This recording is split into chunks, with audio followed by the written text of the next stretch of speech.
Hello les gens, asseyez-vous, on va parler. L'année dernière, Rihanna nous présentait sa nouvelle collection lors de son Savage Fenty Show. Aujourd'hui encore, elle et sa nouvelle coupe mulet nous proposent de vivre l'expérience Fenty. Entre chorés, invités prestigieux et décors sur mesure, les temps forts du défilé Savage Fenty, c'est maintenant. Jingle.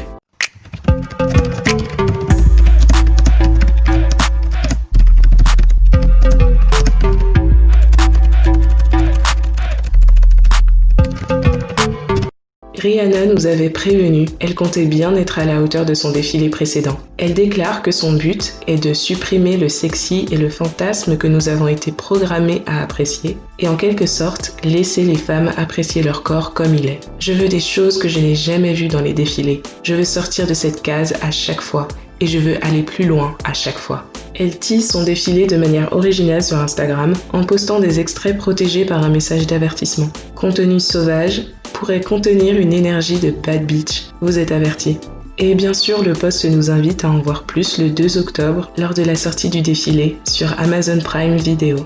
La danse est vraiment centrale dans le show, donc c'est tout à fait logique que l'on consacre une séquence individuelle juste après l'entrée de Rihanna à Paris Goebel. Elle est méconnaissable dans le show, mais c'est bien elle à qui on doit les mises en scène chorégraphiées de Yummy et aussi du précédent défilé Savage Fenty. Là encore, c'est elle la chorégraphe, et perso je pense qu'il n'y avait pas de meilleur choix. Elle est juste trop talentueuse cette fille. Vous avez peut-être su reconnaître ces danseuses d'ailleurs.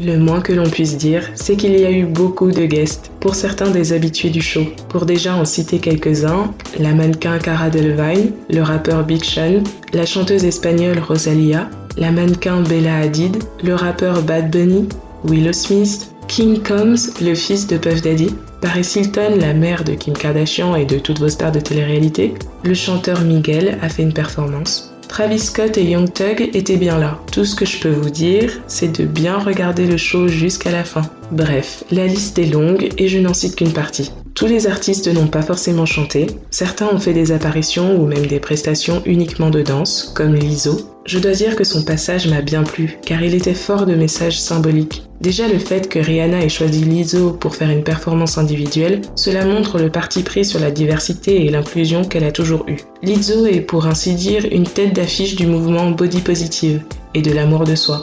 En plus, dans la mise en scène, la choré commence avec Lizzo et 2 danseuses, puis les danseuses partent et laissent Lizzo danser seule face à un miroir.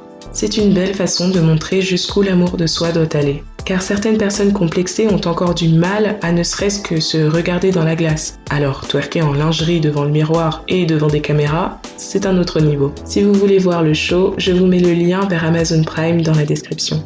Une autre force du défilé pour moi, ce sont les différents décors et mises en scène qui sont proposés. Le fait que cette année le show ait dû se faire sans public, ça a permis de vraiment penser la mise en scène comme dans un clip en fait, mais avec une réalisation poussée au max. On a des scènes différentes comme ça, avec chaque fois une couleur dominante.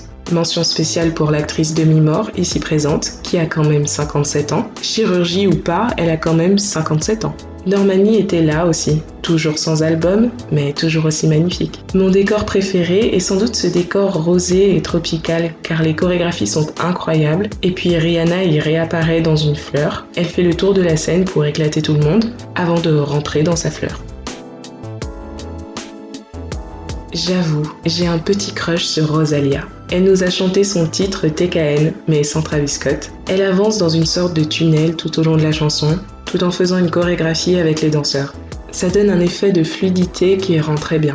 On a aussi des sortes d'interludes, des séquences de pauses où on interroge certains guests ou alors on voit les coulisses de la création de la ligne de lingerie. Par exemple, on nous explique le fonctionnement de Rihanna, comment elle arrive à s'approprier tant de styles différents de manière aussi naturelle. D'après elle, c'est parce qu'elle marche à l'instinct, à l'humeur. Elle porte ce qu'elle se sent de porter sur le moment, en fonction de son état d'esprit. La mode, c'est son moyen d'expression. Mais en tout cas, j'insiste sur le fait que c'est avant tout un spectacle de danse. Je sais qu'à la base, le but c'est de présenter la collection et donc de la vendre, mais il y a tellement de stars et de chorégraphies, moi j'avais du mal à calculer les vêtements. Mais j'imagine que cela fait partie de la stratégie marketing, c'est de nous attraper à un niveau limite subliminal avec tous ces flashs et ces lumières.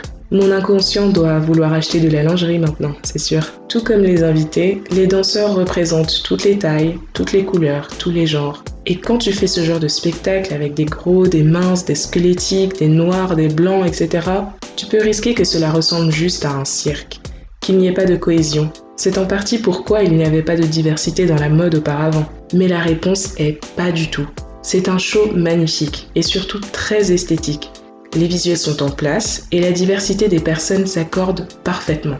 Pour moi, Rihanna a encore réussi son pari d'inclure tout le monde dans un show ultra abouti.